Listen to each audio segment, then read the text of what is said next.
No worries. Oh, hello and welcome. Welcome back to Doc and Anchi. I'm the doc. I'm Anchi. And today we're talking about exercise and immunity. Woo! Woo! All right, go for it. All right, so we're gonna start with the obvious. I hope it's obvious. Exercise is good for you, right? End of talk. Good job. All right, Go thanks team. for coming, everybody. Okay. All right, we'll give you a little more detail for your time. According to the Harvard School of Public Health, what do they know? Regular exercise is one of the pillars of healthy living. It improves cardiovascular health, lowers blood pressure, helps control body weight, and protects against a variety of diseases. So the question is, does exercise boost your immunity? Nobody knows? Nobody. It's going to be a short video. Yeah. Does it? Yes, it does. What's the mechanism by which it does it? And what exercises can you do that will maximize all of the health benefits of exercise, including boosting your immunity?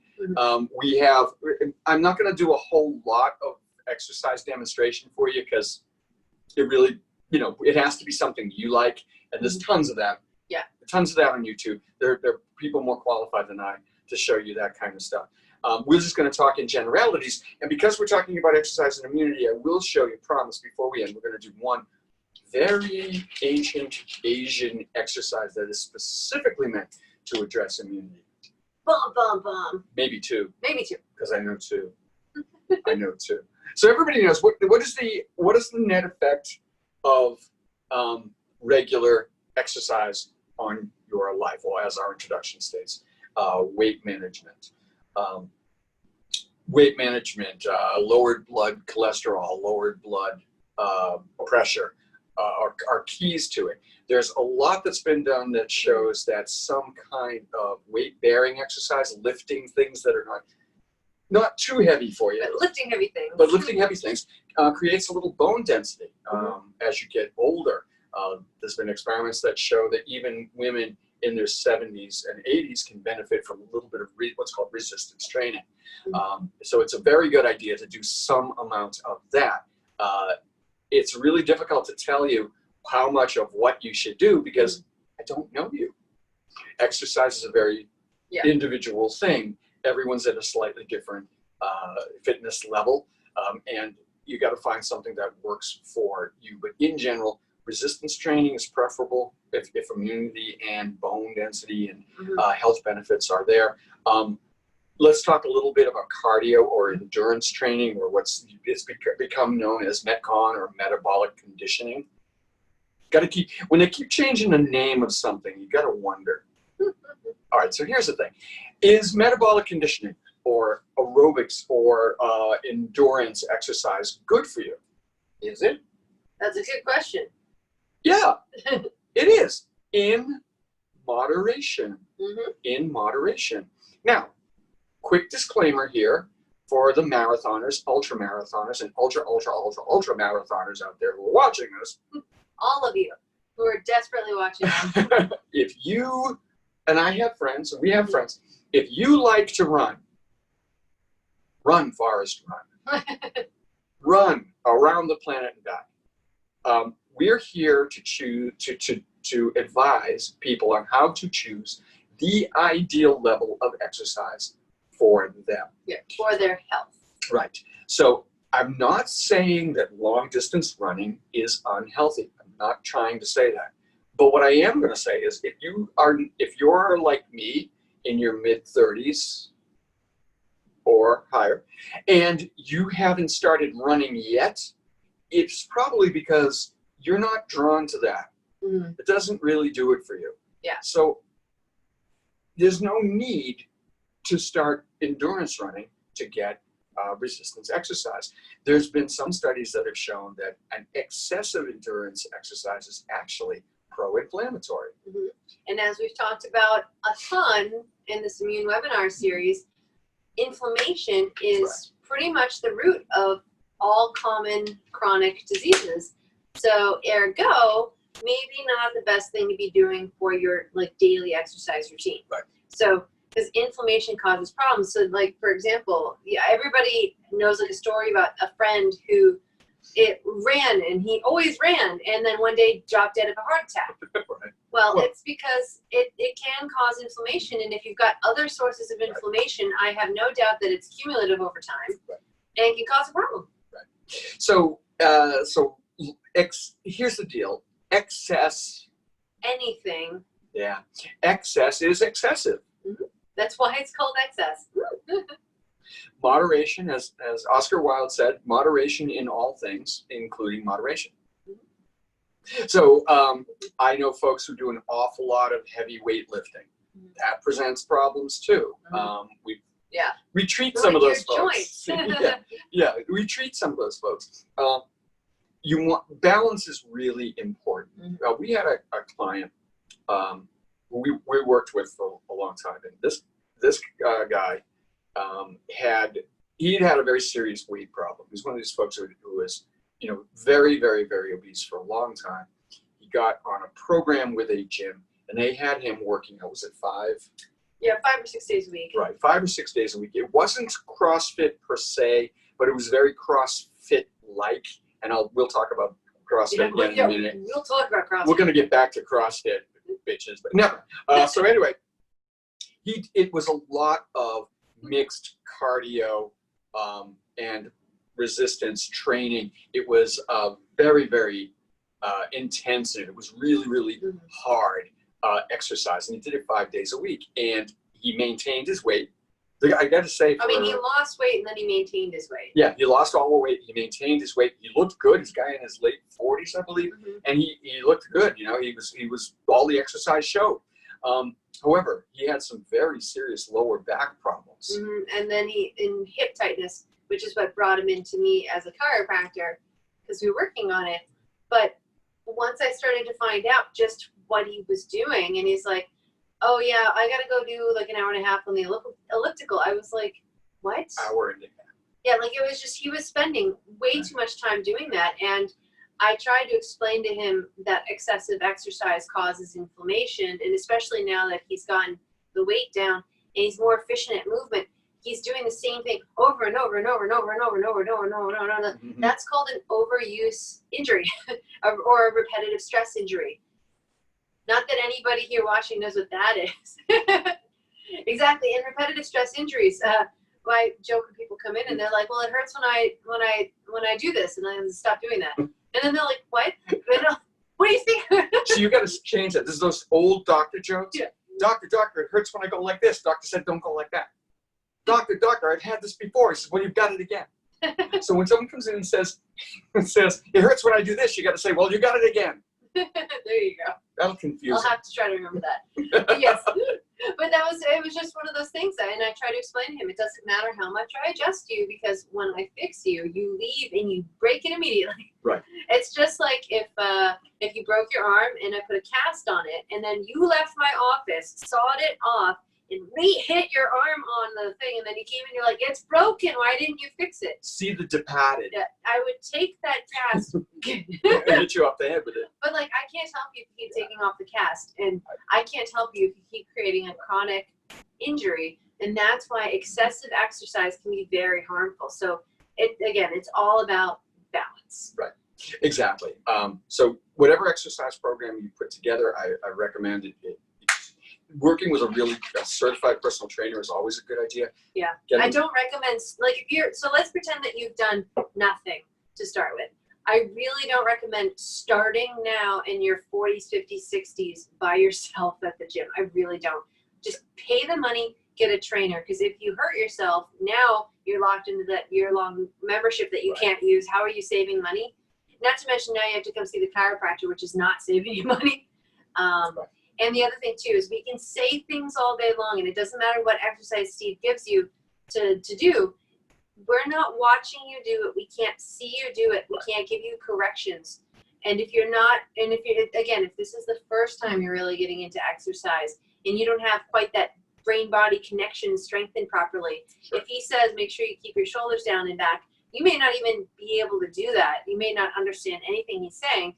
But if you keep doing everything like this, you're going to develop a neck problem. Right. So it's not hard. None of this is hard, but having a good qualified trainer. And I got a hint. And this is again, the problem with guiding people you don't know at a distance is it's kind of hard to keep perspective on some of these things. But when you go to the gym, you look around, you get introduced to the trainer, and you meet someone who's maybe in their mid-teens, someone who's in their early 20s, who is in absolutely pristine condition.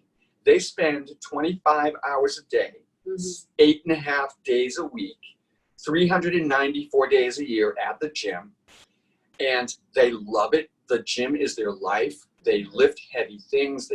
They bought a car so they could carry it home. You know the type? That's not the trainer for you. Yeah, if you're watching this video, this is not the trainer for you. I said Thomas just gave me 4 thumbs up for that, right? Yes. Yes. And you have to, like, I love young folks. They're great, but they don't. Shut up. I'm old enough. But the young folks get very excited, and they have not experienced not having full range of motion yet. They haven't experienced any chronic injuries. They don't necessarily understand, like, just do it. Just try harder. You know, it's not a matter of trying harder. I can feel something tearing, you know? Sure. So you show me a guy or a woman who's in their 40s maybe or older, who's still in really good shape for their age. And thank you. Yeah, someone who's in really good shape for their age, but is not, you know, going into bodybuilding contests or about to be an underwear model, because that takes a kind of lunacy that you don't want. Somebody who looks like you'd like to look. Yeah. That's kind of the person you want to work with, because it will be someone who's probably had some injury, someone who knows how to work around those injuries, somebody who knows what kind of activities can produce a repetitive use injury. Can recognize when someone says, hey, it hurts right here when I do this, what is likely to have caused that injury, because I've done it to myself many times, Thomas, so I know exactly what causes it. And what do you do about it? First thing you do about it is stop going like this. All right, so we've encouraged you, instructed you how to start, how to go out there, what kind of exercise, keep it moderate, not a lot of endurance, a little bit of endurance exercise is fine for you. And you want to do some resistance training, absolutely. So what does this do for your immune system? Well, as it turns out, when you breathe heavy, one of the things you do is you are expelling, your body's always killing bacteria and killing viruses. Well, how do they get out? Some of them get out through the back end of the digestive system, but some of it is actually exhaled. You are shedding dead virus and dead bacteria and other toxins through exhalation. And if you take nice big deep breaths, especially if you're working hard and you're forcing yourself to breathe like that, that is a part of your detoxification system. So that's really important. It turns out that there's kind of a hometic stress situation going on with that exercise. So you all know what a hometic stressor is, right? I know, but you should tell me. Okay, so here's what a hometic stressor is. A hometic stressor is anything that puts stress upon the body in a very controlled and an amount that it can deal with, but the body, in response to the stress, comes back stronger. Okay, so you all know it's called hypertrophy. That's what makes muscles bigger. Is that I lift something, and when I do that, I'm a little bit tearing down and breaking down muscle tissue. I'm doing a little damage. That's why you hurt afterwards. Absolutely. And in response to the damage, you get lactic acid. Lactic acid builds up, and that's what causes that soreness like 48 hours later. As you exercise more, your body gets more efficient, and you don't get sore as much if you keep up with it. Yes, like, for example, I was feeling kind of sluggish yesterday, because I've been doing a lot of continuing ed lately, so I've been treating people at the office during our regular karate times. And I was feeling a little sluggish, so I was like, today we're doing squats, because I want to do squats. So I did probably 20 squats with the little ninjas, and then I don't even know, like at least 30 to 50 squats with the second round. And then I went grocery shopping, and I had to carry 2 sets of groceries upstairs, 3 flights of stairs. And at the end of the day, I was like, my knees hurt. It's like, you're a maniac. I think I know why. I think I can point to a reason. Yeah, so like today I'm doing okay, but tomorrow I'm going to hurt. So I'm not teaching. No. Yeah, so tomorrow during karate classes led by the doc, no I squats. guarantee you there'll be no squats. Right. So that's Exactly. what the doc's feeling is lactic acid. Yes, exactly. That's what makes you sore. And a quick aside, it's also what builds up and creates what is called trigger points, or some people call them knots. Yeah. So like if you have a knot up in here, what happens is that when muscles get really tight, they block the body's circulation. And what's supposed to happen is every time you move, you're creating some lactic acid. It's just when you exercise. Byproduct of motion. Yeah. Exactly. You just build up more than you can clear. That's why you get sore. Mm-hmm. But so what can happen is when you get really tight because you're out of alignment, all the muscles get tight and they squeeze on the circulation, and then stuff will build up. So trigger points are a buildup of lactic acid, and that's why if you can squeeze it, it hurts a bit, but then afterward you feel better because you're squeezing it out. And that's why if you get a massage, they always tell you to drink a lot of water afterward because you're clearing it out. So when you exercise, you should make sure you drink water because it helps you flush these things out. Yep. Oh, and let's repeat, that was water. Water, Not protein shakes, not Gator, alcohol. not Gatorade, not all that. But that's a story for another day. But yeah, Yes. if you go back to sugar and its effect on the immune system, and Gatorade is excessive sugar. So that lactic acid buildup, by the way, the doctor's absolutely right about those things. But I was like, I get it too. Long-term lactic, if you don't move lactic acid, those guys who work out super hard and to take a week off because they killed themselves and then do it again, that's a really bad way to go about this, because that lactic acid can build up and over time can give calcification in the fascia or in the muscle tissue. And that is bad.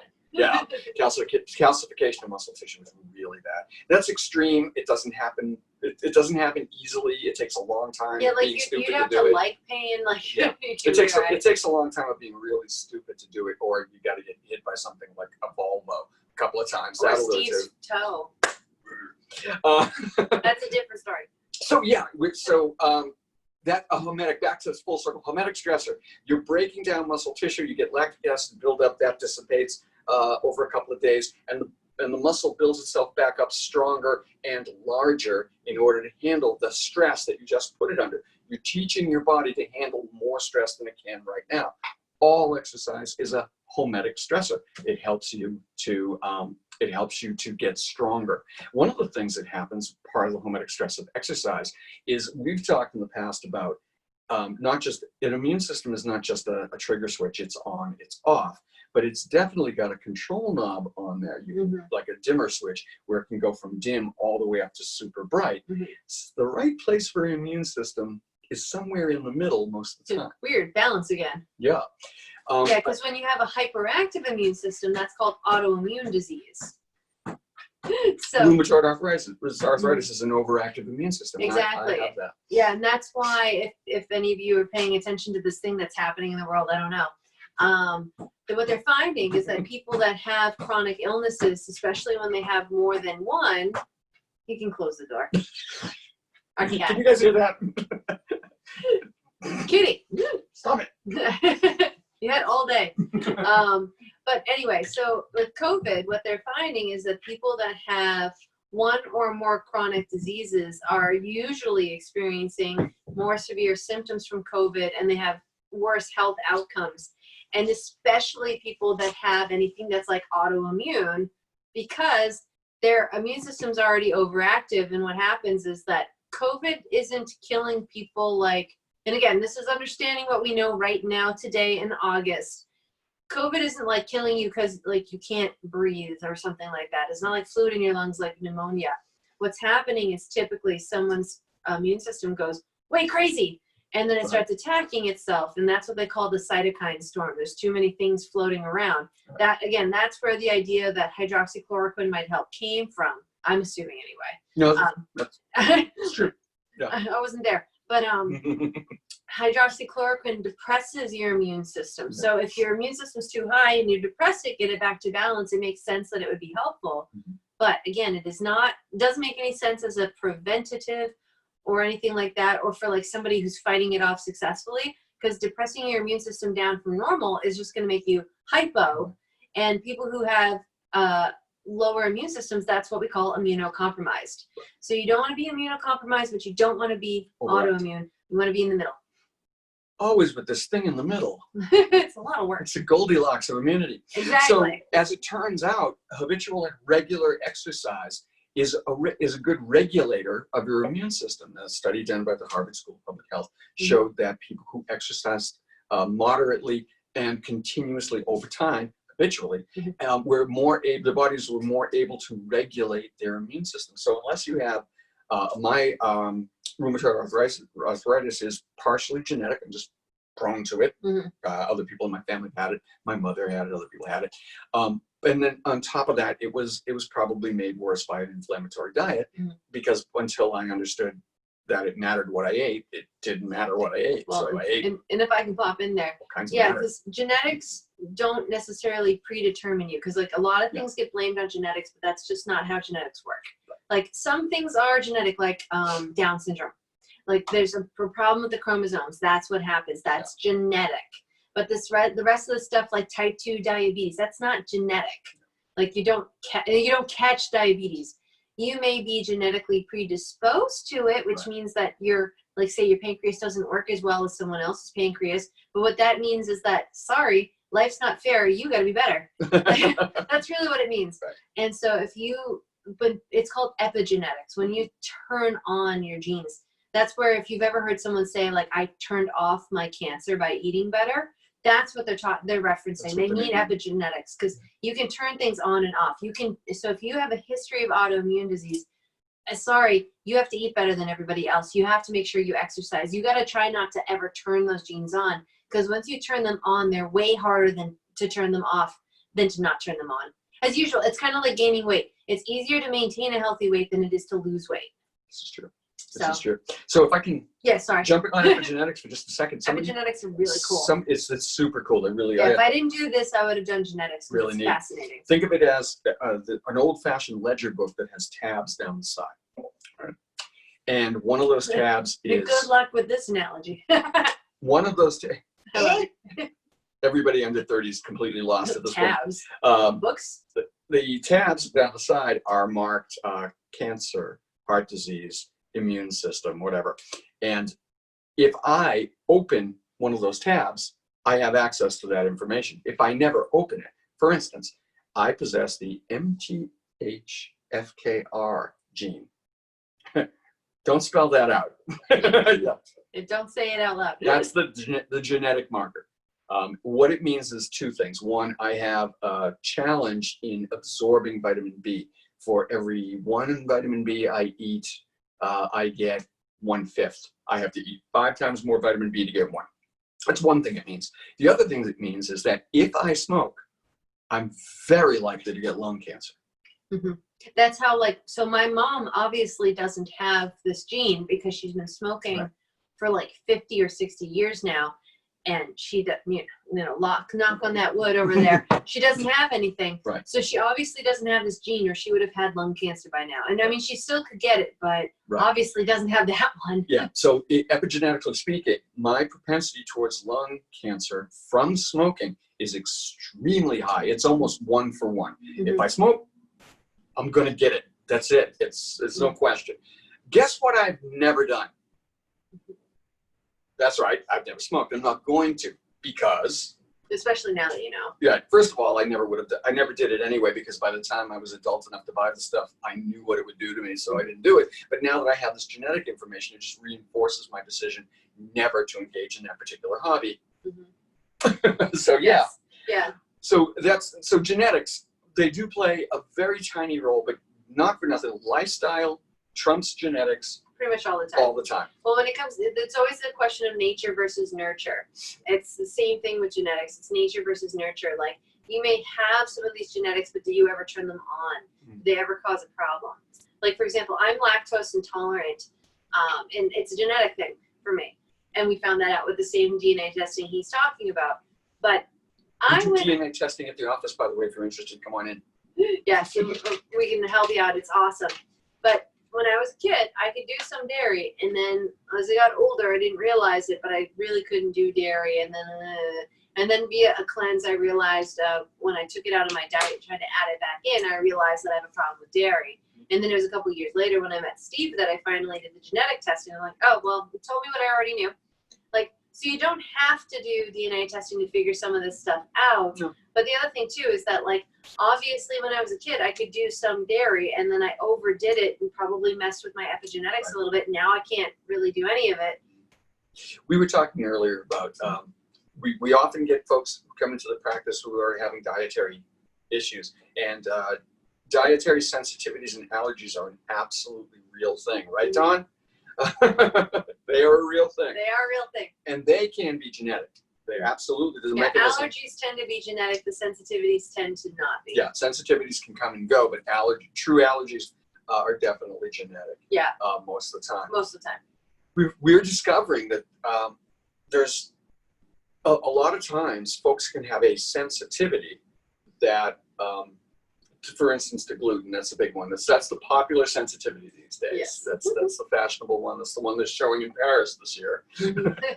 And some people, we know even medical doctors will call any sensitivity to gluten an allergy. Celiac disease.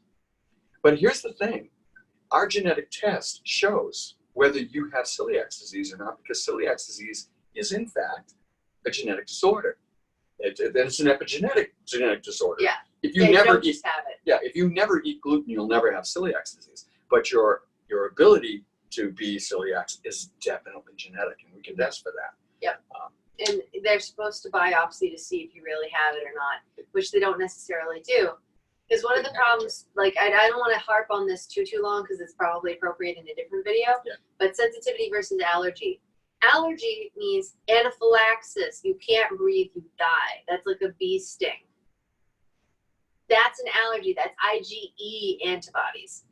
IgG, IgG4, IgM.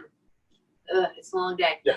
Those are the food sensitivity antibodies. So if you have antibodies to a food that are the IgG, G4, or M, those ones are food sensitivities, which mean that they have developed over time, and they also have the ability to be cleared out if you can change your diet appropriately and let your body heal. IgE allergies don't necessarily go away. Right. And you don't necessarily want to try to make them go away. But if you've ever heard of people doing like the injections and stuff to make themselves less allergic to cats and dogs and stuff like that, there's ways. They're not allergic. Yeah, well, if you're allergic, you'll you're gonna have anaphylaxis. You're gonna stop being able to breathe. Like, you know, like someone that's EpiPen for the bee sting. That's what an allergy means. So when people come in and they say, like, I'm allergic to gluten, you're not, because if I ate gluten and breathed on your face, you should just break out in hives and stop breathing. That's not what allergy is. That's not what happens. Yeah. No, it's Yes. Don't get me wrong, gluten is not good for you, but Yeah, and sensitivities are serious, and sensitivities are serious. They can make cause a lot your of life. problems. They can make your life truly, truly miserable. And I really just want to define terms for people so that you can. At the end of the day, the only way we have to express ideas is language. Yes. And unfortunately, because there's so many people speaking on these topics who have varying levels of understanding, Mm-hmm. you will find the word allergy used when what is really meant is a sensitivity. And it's important to know which is which, because a sensitivity can be changed. Mm-hmm. Yeah, we Right? change sensitivities all the time. An allergy really can. Yeah, and an allergy we don't really want to mess with because we don't want to kill you. Exactly. Oddly enough. And the last thing before we get these people up and moving, I want to talk about the lymphatic system. Woo-hoo. Woo! Who doesn't love lymph? Lymph. So you're the doctor. What's lymph? Why are you doing this to me? So lymph is the lymphatic system is basically like your body's drainage system. So what happens is that, like Steve was saying, when you get an infection, for example, you have the dead bodies floating around. Like we talked about your immune system, and you've got the bullets and they shoot the bad guys, etc. Well, those dead bodies have to go somewhere. Your veins are a battlefield. So the dead bodies, the pieces, the leftovers, if you will, they have to come out. So drainage is very important. And that's one of the reasons why when you get sick, sometimes you don't feel good even lingering, and you want to get up and moving when you can because you want to drain out some of this lymph. That's why, for example, like you don't want to necessarily use a lot of decongestants and stuff like that. Because what happens is that you're supposed to be draining out of like your nose. I know it's gross. I know it sucks. Nobody likes it, but it's supposed to get it all out. But if you take a lot of decongestants, you still have those dead bodies and you're not draining. And so people that take a lot of decongestants when they get sick tend to end up with like sinus infections because they're not draining. It gets stuck and then it gets infected. So now you got 2 infections for the price of 1. Yay! Yay! We've So, had experience with it's not directly lymph, but Yeah. I've had experience with helping people use diet to combat Candida infections. And one of the challenges we have with is the best thing we can do is not feed the Candida and let it die off. let it starve to death. But you've really got to, there's You some gotta things drain you got to do for drainage, and that's not comfortable. Yeah, and and that's one of the things we're doing with the nutrition response testing at the office is one of the reasons I switched to this form of testing for seeing what your body needs is drainage is often overlooked in supplemental protocols. Like, we know we need to feed and boost this organ, but we also have to drain out whatever was bothering it, whether it's an environmental toxin or a food sensitivity or a lingering infection, you know, so you got to clear it out. So we try to make sure that for every time we give you something to boost an organ, that we also give you some drainage to clear you out. So if you've ever like done a detox or something and you feel really horrible, aside from it's probably a crappy detox, if you didn't get it from me, it's crappy. But it's probably a crappy detox, and you may not be draining enough. Because if you start to clear stuff, but you're not really getting rid of it, it's like torturing yourself. Why bother? Our new corporate catchphrase is, if it's not fully, it's crap. So we do meander, but the all of these systems are meant to drain those pathogens, dead pathogens out of the body. Yeah, and if they don't, last aside, sorry, and if they don't, they can cause a lot of bad things to happen. Like, for example, breast cancer. And again, there's a lot of different things that happen with breast cancer. But you have lymph nodes and you have lymph nodes, and what happens is that if you let's draw the breast into 4 quadrants. The quadrants over here, the upper left, if you looked at it as a quadrant, that's where your lymph nodes are in your armpits. And when you don't clear out enough lymph and stuff starts to back up, it can cause a lot of irritation. And like we talked about, inflammation can then lead to cancer. So most breast cancer, both in men and women, tends to be found in this quadrant near the lymph nodes. That's the other reason why with cancer, they always check the lymph nodes, because it's draining out the cancer cells and it can travel, and that's why it's bad. That's what the stages of cancer are based off of, is like, how far has it spread? And so if they can catch it while it's still like in the breast tissue, great, they can do something. Once it's in the lymph nodes, and if it's in other lymph nodes, it's probably in different organs. And that's why it gets more and more serious as you go up the line. But that's another reason, like, not saying that exercise will cure cancer, but we already know exercise has a protective effect on it. Sure, and that's one of the ways. Movement moves lymph fluid. It moves it out. One of the things that they, like you just said, is it's the sewer. It's one of the sewer systems, and you don't want that stuff lingering there, because that's when it can start to cause mutations. It's also the highway for metastasized cancer. Exactly. So you want to keep it clear. Right. It moves. You will find that cancer moves often through the lymph system, and that's why they check the lymph system, because the cancer can move through there. So our pulmonary, our blood system has a big muscle that moves things around in it. Your respiratory system also uses the diaphragm and the chest muscles to move. Your digestive system uses muscle contraction to move things along. What moves lymph? Muscles.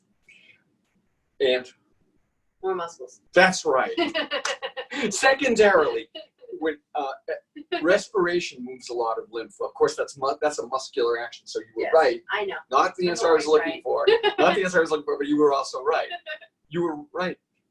That's right. Anyway, so deep breathing expands and contracts the chest cavity, and it puts pressure on the lymph and moves things along. There's a lot of lymph nodes on the insides of the upper thigh. The quadrants. The shadows, everywhere there's shadows. So moving your legs gets that stuff going. And then lastly, before I show you an exercise, although this is not directly related to the immune system. There's kind of what we've learned through this whole series. If you've been listening to the meta message is that the body is a singular unit, that anything you do to make any part of it healthy will make all parts of it healthy, including your immune system. We've talked about diet, exercise, breathing, everything, right? That's why if you add even one thing we've talked about, you will just feel better and do better overall. Right. So it's a big unit. So one of the other effects of exercise is in men, it increases testosterone. It has an overall endocrinological balancing effect to be moving. Yeah, it's another reason why they tell women to work out before your period, because it helps to balance the hormones. Not to mention the endorphins make you just feel better. So boys, the testosterone. There was a study done in Hamburg, University of Hamburg, Germany. I don't know why they study these things in Germany, but they do. They took a test group and they made one group do upper body exercises, mostly calisthenic, like push-ups and pull-ups and that kind of thing. And they had a secondary group just to do squats. And they took daily testosterone blood serum to see what their testosterone levels were like. And the squat group just grew, exerted more and more and more testosterone the more they did it. So legs, fellas, don't skip leg day. you get your testosterone from how you use your legs. Back and legs, very neglected areas on some people. Absolutely. So is there anything? Do your kicks. So before I get up and show these guys a little lymph movement exercise, is there anything else? No, I think you've got it good. Awesome. All right. You guys ready to move? Now you're in trouble. Do it anyway. Okay. This comes from a Chinese health system called Qigong. There are probably, off the top of my head, I can think of at least 7 or 8 different schools of Qigong. What we're doing here today is called Iron Shirt Qigong. It comes from central China, Fujian province. It is supposedly comes down to us from the Shaolin temple, but it's hard to trace these things back. It's called an exercise, but there's really no movement to it. It's actually a standing breathing exercise. I'm going to show you. I'm going to show you the first pattern from what the Baguajin of Iron Shirt, and then I'm also going to show you what's called a Qi pump, which is a very very cool exercise. But we're going to do the Qi Gong first. So the first thing you want to do is make sure you have a clear area. You don't want to be tripping over anything. Your feet should be a little more than shoulders width apart. Feel like your weight is settled. You want to feel heavy, not up and bouncy, but low. Bend your knees. I'm talking about, I'll show you sideways so you can see the knee bend. Just a little bit of a bend. It's almost like I'm resting against a pillar or a stool here. Just trying to put my weight down. Put your weight down. This is now activating my thighs a little bit, right? And what we're going to do is take a deep breath in as you lift your arms up, and then let it out and drop. We're going to do that again. In and up, and down and drop. Imagine that you are hugging a great big ball here. I realize on the screen it can be hard to see how far my hands are. So again, in profile, it looks like this. I am making sure my hips are in a neutral position. I don't want them to angle out, and I'm not trying to pull them forward like some karate exercises like Sanjin. I want them to be neutral for this, nice and neutral. Neutral hips, holding the ball. Inhale, and exhale, turn your hands over. Inhale, and exhale. When I learned this, I was told to do this 9 times. That's 9 cycles in and out, in and out. And take your time with it. I'm not going to take the time to do all 9 reps with you now. You see how it works. Just do that on your own. But the key features of this is you want to feel heavy. Your hips want to be neutral, especially not back. Especially not back. Forward a little bit won't hurt you, but you don't want to break this chain. If you do this in inhale and exhale, feel it's not really working. It's a broken chain that doesn't work. Okay, so that is Iron Shirt Qigong, the first pattern. I'm now going to show you Qi Pump. This is hard to show because if you do it correctly, it's very, very subtle. All right, we're going to start with this. Take a look at your hands. Okay, my hands are bright white because I don't tan on my hands. Okay, all right, here's what we're going to do. It's okay. Me neither. Same posture again. Feet wide, knees bent, right? All I want you to do, I'm going to exaggerate what I'm doing so you can see it. I am turning from my ankles in a circle. Now, I'm doing it wrong because you can see it, right? Your feet should remain flat on the floor. And you should just turn from your ankles. 9 times in one direction, 9 times the other. I do this. I'm going to do it the way I do it. Can you see me move? I can see it. Yeah. If you're in the same room with me, you can see it. But really, I bet you I'm having a hard time seeing it over YouTube. It's subtle. I can feel my thighs are activating, right? My calf muscles are activating. Be careful. I'm moving from my ankles. Don't do this. That's not your ankles, right? Don't do this. That's not your ankles, right? It's from the floor. I do this in line while shopping sometimes. Just relax your hands. And I know the people behind me are getting nauseous. 9 times in one direction, and then 9 times the other. This is quick, so I'll go ahead and do it. Yeah, the whole time you should be just breathing naturally. Don't hold your breath. There's no, unlike the Qigong, there's no particular breathing pattern to it. Just make sure you breathe. And that's my 9. And take a look at your hands now. I don't know if this shows up well. But I can see it. They're definitely redder. They're bright, bright, bright red. I have pumped all this blood by activating the muscles on my legs. All this blood is pushed up into my upper body. In order to get this effect, I have to hang upside down, right? Which I mean, you could, but it's an old hobby. But it pushes. What the guy, the old Chi master who taught it to me said, what this does is, yes, it pushes blood. Of course it does. But it pushes Chi. It pushes internal power up into the upper body. But it also, I know from how the lymph system works and how activating your leg muscles works, that this is moving lymph. Anything that gets blood popping out into the extremities like this is also getting the lymph system activated, moving that stuff out. Mm-hmm. So these 2 exercises, like I said, it took me 3 minutes to show them to you, and they don't take long, and they're not a high degree of technical difficulty to them. It's really hard to do these wrong. Yeah. Right? Yeah, and then I also wanted to say too about the pumping movement. So we talked about the heart earlier a little bit, and the blood. Oh, you don't have to. Don't leave. But so we talked about the heart a bit, and the heart is responsible for pumping the blood out from your heart out to your circulatory system via the arteries. So what happens is it pumps it to the lungs to get oxygenated, comes back to the heart, pumps it out to your fingertips and toes. When it gets to your fingertips and toes, once it reaches the capillaries, which are the smallest blood vessels all the way down into your fingers and toes, once it gets to the capillaries, it's lost all of its pressure. That's the point of blood pressure, is to help move things. So that's why you don't want it to be too high or too low. It's a pipe system. So you need to have enough pressure to get the water through the pipe, but not so much that you burst the pipe.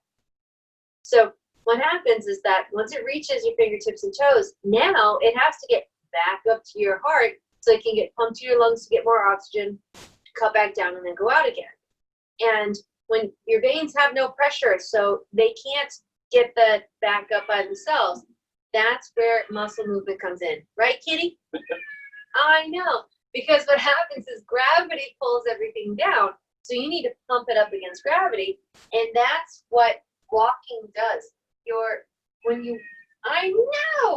you walk, it's literally squeezing up your legs, and it squeezes the blood up the veins all the way back to your heart. And that's why I'm not really keen on standing desks, because when you stand there and you're not moving, the blood can pull in your ankles. So that's why people sometimes, they sometimes get swelling. Don't you? You wanted this. Cat. That's another form of exercise. That is. Trying to hold on to a cat. But yeah, so what can happen is that when you're not moving, you can get a lot of swelling. That's people that sit for a long time on airplanes because lymph and everything is pooling in your ankles because of gravity pulling it all down. That's why you got to keep moving. So the third exercise I would add is just simple walking. We were built to walk. That's what human beings were designed to do, is walk. So walking is great. And just do as much as you can. Don't kill yourself. Remember that if you go this far, you have to get back the same amount. So.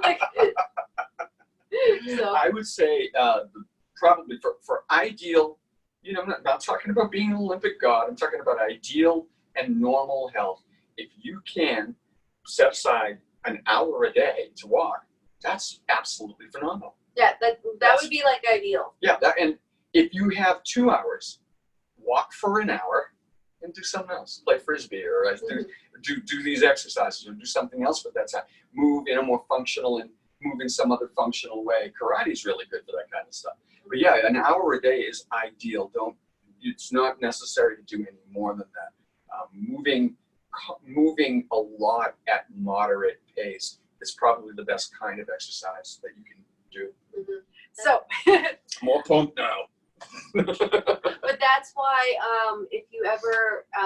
if anyone's ever heard the sad statistics, like once an elderly person breaks their hip, for example, once they stop being able to move, they're pretty much dead. It's because it's there's so many things that being aside from the loss of independence, once you stop moving, you die. Movement is life. So that's why people that are, active their entire lives tend to be healthier than people that are sedentary. Sedentary lifestyle has been shown to be a bigger risk than smoking. It's second only to smoking, I believe, and it's pretty darn close to killing, because we just don't move enough. And I'm lucky that I have a job where I get 10,000 steps. I don't have to try to get 10,000 steps. I never have to, I don't have to go for a walk. I get my walk 4 or 5 days a week. I'm working on 10,000 kicks a day. Exactly. So, just do your best, just keep active. Yeah. But as all of us know, I make an analogy to a car a lot. Like when you drive your little car, when you drive a ton, is that good for your car? No. Not the best. Not the best thing for your car. When you drive your car a lot, you're going to have more wear and tear. You're going to have to get your oil changed more frequently. You're going to have to change out your tires more frequently. If you're like a race car that's doing a ton of mileage, that's why you have a specialized team. So analogy being, if you're an athlete, you need to go make sure you get adjusted, make sure you're eating well, because you're a race car and you want to stay. You need a pit crew. Yeah, you need a pit crew because you got to stay in tip-top shape. And if you don't have a pit crew and you're not good at repairing your own stuff, you're going to lose a wheel. You know what I mean? But if you're let's say that you're an average Subaru. You go to work, you do your thing, you like to garden, you have some kids. If you're a Subaru, there's nothing wrong with being a Subaru. Not everybody's Some of my best friends are Subaru. My less good friends are Hondas now. So if you are a Subaru, you just need to get to and from work. You got to do your job. Or a Hyundai. We'll let you in. We'll let you in the club too. You're some sort of foreign car. BMW? A little different. A little different. You're like a weekend warrior. Pretty much. You're not the Maserati. But. No, you hurt yourself playing golf. That's what a BMW is. Anyway, so if you're just getting to and from work, you're just doing your normal life. You're not gonna have the wear and tear that like a race car has. You're not gonna need to get as many oil changes. You're gonna be fine. But we all know that hillbilly that has 4 rusted out cars on the lot. You guys live in Billerica, you know what I mean. But it's kind of a prerequisite for living in Billerica. You have to have either an appliance or a car on your lawn. Or both. For extra points. But if you never drive that car, it will rust. And a car will rust out faster than it'll wear out. So if you have to do again, balance is key. Mm-hmm. But if you're gonna choose, you want to be the sports car. You don't want to be the rusted out thing. And that's what a sedentary lifestyle does, is you're just rusting. Yeah. And sometimes, you can definitely change things. But again, the farther away from balance you get, the harder it is to come back to balance. So like if you, and then the other thing too is that it's very important for like children to get exercise, because what they can see is that children who never got appropriate exercise, didn't learn skills, etc., as they age, some of it you can't ever really develop at that point, because kids have such good, they're making all the neural connections right now, and if you never lay down that highway, there's nowhere to go. Yeah. This, you've got until like, for some of the neural pathways, you've got until a kid is 3 to 5 years old, and if they're not there, it's not going to come. It's too late. It's because they're just in extreme growth when they're younger, and that's why like it's tough if they can't get enough exercise, if they don't have the fine motor skill. It's one of the reasons you want to keep kids away from technology as much as you can, because like drawing on an iPad with your finger is not the same as drawing with a crayon and paper. It's a whole different skill, and they may be really good at drawing on the iPad, but that's not the same, and it's not the same skill. It's one of the reasons why it's not a good thing that they're getting, like everyone's going to typing. I understand it, but it's a fine motor skill, and some of them are not developing it, and I don't know what's Really going to happen. We don't know. They're not old enough yet. We don't really know what's going to happen. We'll find out. We'll find out. But that's why it's very good to I remember exercise. learning cursive from nuns. I mean, how is a kid going to develop correctly without being hit repeatedly by a ruler? Right? So if in summation, move frequently at a moderate pace, walking or breathing exercises or whatever. Lift heavy things, but not too heavy for you, and do it 2 or 3 times a week. That's resistance training. We'll get into it another time, but occasionally sprint. I mean, like when you're chasing down your son who's about to cross the street without looking. Sprint. Parents probably don't have to deal with that, or chasing the dog. Every once in a while, it's really good. Moderate exercise is great, but the occasional, I mean, maybe once a week or so, that heart has to race. You need some anaerobic stress about once a week. It's really good for you. Yeah, that's what I would do in karate when we were still in the dojo playing like dodgeball and stuff. Those kids didn't realize how fast we can move. But when I'm going to win, I'm going to beat these 6-year-olds today. I'm going to win dodgeball. We're trying to outrace 6-year-olds in a 12-foot dash. But like we can move, but that's because we practice it. We actually do it from time to time. It's, you know, so along that line too, I'm not really, I hate exercise. I'll be honest. I really don't like it. It's not my thing. But growing up, we were always outside swimming and stuff like that. So I got all the neurological development that I needed, but then I got very sedentary when I got to high school, because that's what happens. A lot of high schools. Yeah, but I mean, we were still doing DDR at least, you know, and we'd swim. Nerdy stuff, don't worry about it. But once I got into college and then chiropractic school, I was incredibly sedentary, because first of all, I was doing way too many classes, so I didn't have time to do anything else, and I was too intimidated by the gym. And although I went to an engineering school, Who's Jim? Although I went to an engineering school, we still had a couple of lunkheads who'd hang out around the gym, and I didn't want to talk to them. So I didn't go to the gym. I didn't really do anything. And then when I graduated and was starting my own practice, I was obviously not seeing the hundreds of people I can see in a week now at the time, because I was building the practice. But after being on my feet for like 4 hours in a day, I was like, oh my God, I'm dying. And I was like, I have got to get into shape. I'm like 26. I've got to do this before I get any older, because we all know 30's too late. You're over the hill. It's the science. Yeah. Kitty, right? Huh? But yeah, so I was like, I need to get into shape, and I've got to do it now, and it's going to enhance my practice, etc. But God, I hate exercise, and I don't want to go to the gym, and I don't want to pay for a trainer. What do I do? So I ended up I was just like, you know what? I liked karate. I liked Aikido. I'd like to get into something like that. And then I got very lucky that I met this troublemaker and found out that he did the style of karate that I did when I was a kid. And I was like, I did that style as a kid. And he's like, well, you should try it again. Me too, and I never stopped. So I went in for some lessons, and it was fun. Again, finding the right teacher. When I met Steve, I knew that he was the right teacher, and not just because I ended up having a huge crush on him later. But he's a very good teacher, and it was fun, and it was different, and it was exciting, because I just can't go to the gym and lift weights. I mean, I tried oh, we were going to complain about CrossFit. I tried P90X. I tried T3 Max. Like, I tried a couple of things at home that were like, do your whole workout in 12 minutes. Because I was like, good, because that's about all I can tolerate. but but it sucked and I hated it. And I was just like, I can't. And I did the max about a week or two, just enough to get so sore I hated exercise again. So you have to find something fun that you like to do. Like, you know, if you like to go on walks, go with your spouse, go with a friend. That's when I would go on walks around campus. I just walk around campus, like call my sister, call my mom, whatever. Like, you can multitask with the walking. And then the Qigong doesn't take very long, so you can do that. But then whatever your 3 day a week thing, try to do something fun, because you're going to have to do it for a long time. It can be anything. Yeah, and this is a ranking system. It's perfect. Yeah. No, obviously, I'm very partial to martial arts training because it's all the rules of exercise that I just spoke about are contained within our style. Do we do things really fast and hard and anaerobically? Yeah, we do that. But while you're learning the forms, can you do them slowly as a moderate motion over time? Yeah, that's pretty much how we do them. I take the forms that we teach and I'll do them all strung together. So it's a half an hour long aerobic exercise, or I'll do them individually at full speed. That's that sprint.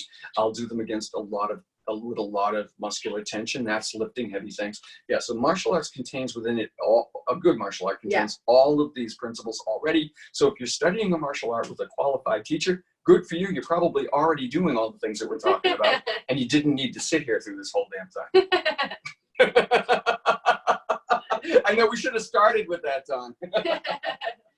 Exactly. But for everybody else, again, just find something that you enjoy. Yes. It's like everything else in life. You got to like it, otherwise you will quit, and you'll be always looking for an excuse to stop. And when it comes to exercise, you got to just keep going. That's right.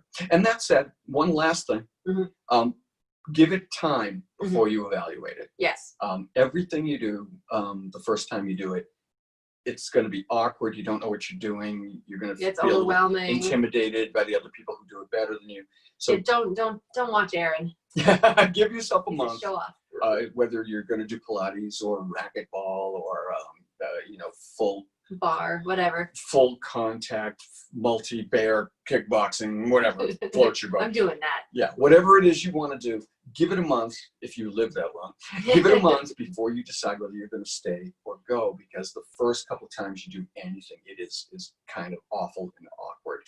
If I quit the first time I walked into a dojo, it was weird the first time I walked into a dojo, and my fascination overcame my awkward discomfort, and I stayed, and here it is 4, 5, 6 years later, and I still haven't gotten over the awkwardness. Yeah, if we asked my mom, I'm pretty sure I cried. So she did when she came back at 32. It's true. Somebody has to balance 32. She was 29, but I wasn't wrong about the crying. So, folks, thanks for being with us.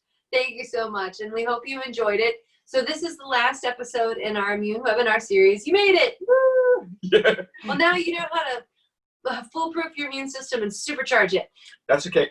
We got other topics coming. Yeah, we're like Steve said at the beginning.